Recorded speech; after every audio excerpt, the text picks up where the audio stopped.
Good evening, happy Monday evening. So I just thought I would give you a quick run through of whilst we're sort of in the middle of a house move which is going to take on a few weeks.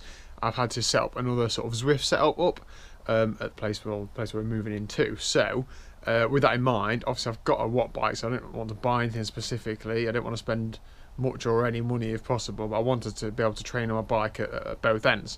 So what that's meant I've done is I've used my road bike, which is a Canyon Endurace, and sort of set that up on a turbo on Zwift, and I thought I'd just give you a quick run through as to how you can get on Zwift with power in comparison to a watt bike or a smart turbo, etc., for a lot less money. So I have just used my road bike, so you can use any road bike. There's a lot of talk about carbon frames. Are they safe or are they not? I don't know. Canyon say don't use them on a turbo, but this is 2.5 years old now, so it's outside of any warranty. So it breaks, but I really don't think it will. So it's on a Cyclops fluid trainer, which is a Cyclops Pro trainer. Now I bought this turbo about 4 years ago. I think I paid about £80 for it second hand, and it's been absolutely spot on ever since. It's a really good sort of road feel. Obviously nothing like a smart turbo, however, in terms of dumb turbos, it's actually really good. It's a lot better than the magnetic ones.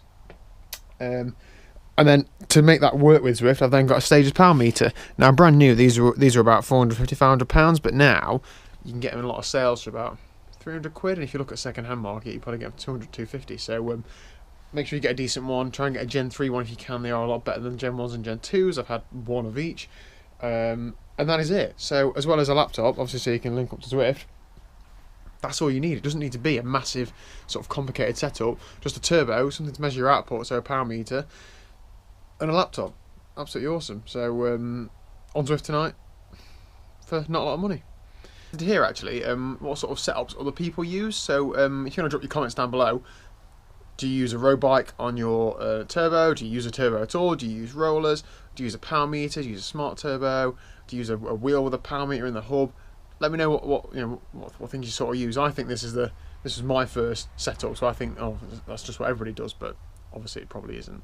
So I'm now in a garage, as you can probably see. It's very, very cold, a lot colder than training indoors, as I have been doing the last few weeks. So I'm interested to see what my heart rate does, what my power does. But on tonight's agenda is just 1 hour zone 2. I might do a bit more, so I've got a bit of time.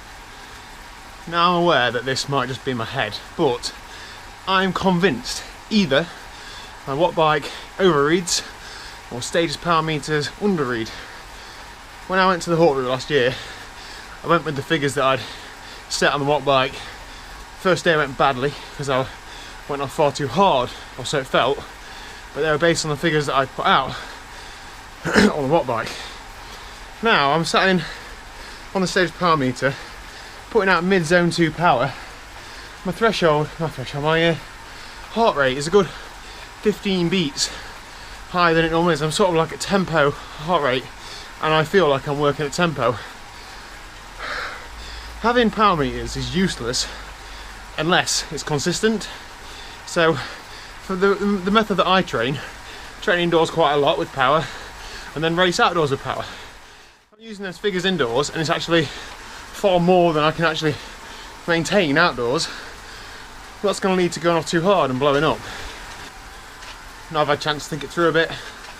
Plan is get some power pedals, test them against the Stages, find a ballpark as to what the difference is on some short efforts, some long sustained efforts, and some easy riding, just to get a real good average of how close and far apart they are. And then put those pedals on the watt bike, do the same sort of thing, same sort of test, and that should tell me roughly how much out, if anything, this power meter is reading different. This is definitely, I'm putting out now 186 watts, that's at top end zone 1. My heart rate is in zone 3. Unless I'm really ill, which I'm not, there's something really wrong there. And it's all well and good putting like big power numbers out and being proud of them, which I am.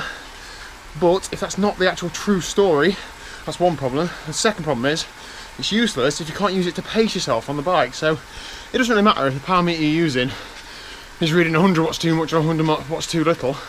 As long as your threshold and your zones are set correctly based on that power meter, then you can pace yourself to the best of your ability.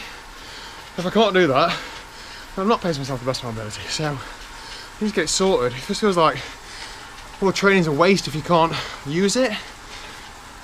I know people say, oh, don't rely on power meters too much, ride on feel as well.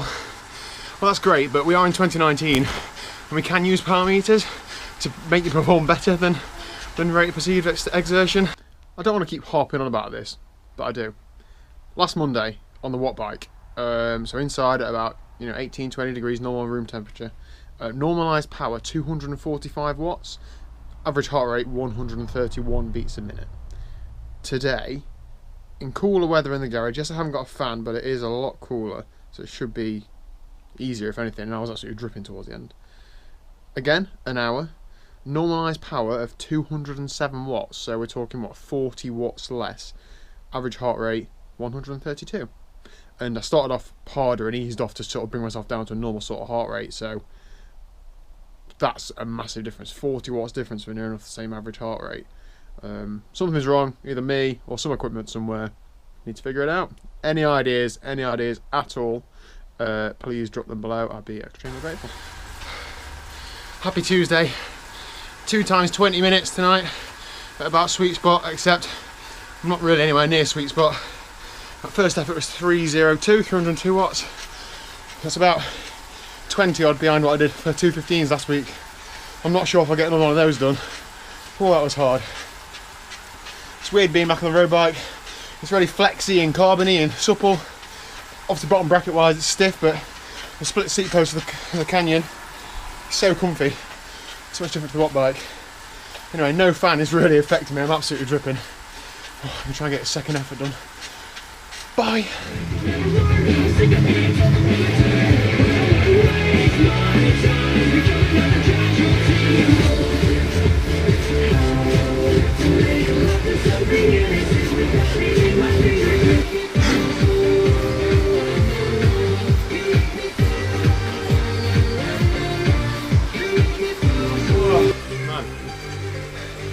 That wasn't easy.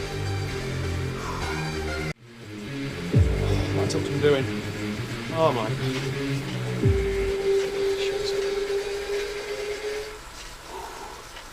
That took some doing. Blimey. That second one was 293 watts, so about 10 watts less than the first. It felt a lot worse than 10 watts less than the first. A mixture of no fan. You know my thoughts about the power meter made that a tough session. I'm absolutely dripping. It's very important now to give your bike a good wipe down, especially a carbon bike. All this sweat corrodes it. Got some baby wipes, so I'll give it and myself a wipe down probably. I think I'm going to end it there. The vlog that is, not me. Wasn't that bad. Thanks for watching. If you want to see more of me in pain, please feel free to subscribe. I really appreciate it. And again, if you like to see me in pain, smash that like button. Plenty more to come. Laters.